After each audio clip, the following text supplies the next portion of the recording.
এই স্পাইডারম্যানের বাচ্চাটাকে টপকে আমরা যাচ্ছিলাম এবার কলেজের উদ্দেশ্যে। আর কলেজের দিকে যেতে যেতেই খানিক দূর এসেই আমাদের তেল শেষ হয়ে গেছিল, তাই জন্য তেল ভরছিলাম গাড়ি। বেশি টাকার তেল ভরিনি, 50 টাকারই তেল ভরছি। আর এই কাকাটার জন্য পেট্রোল পাম্পের ওই লোকটার সঙ্গে কোনো শত্রুতা আছে এমন করে দেখছিল। এবার পেট্রোলের ভবিষ্যৎ গণনা করা হচ্ছে, আর ওইদিকে ওই কাকাটা নিজের জীবনের ঝুঁকি নিয়ে পেট্রোল পাম্প পরিষ্কার করছিল। আর আমার মাথায় টাক পড়ে যাচ্ছে, এটা আমার খেয়ালই করা হয়নি। একটাও মেয়েও পটাতে পারলাম না সারা। টাকটা দেখে যা মনে হচ্ছে বেশি দিন আর বাঁচবও না। আর এইদিকে বলতে বলতে চলে এলাম কলেজের দিকে।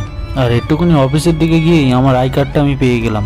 আর এই যে হলো আমাদের এই সুন্দর কলেজ। কলেজে ঝাড়ি অভাব থাকুক না কেন, গাছপালার অভাব নেই। আমার তো আই কার্ড নয় গেছিল, আর অভিজিৎ এখন আই কার্ড পাইনি, সেই জন্য ওর খুব টেনশনে আছে। চলে এলাম অভিজিতের আই কার্ড নিতে এখানে।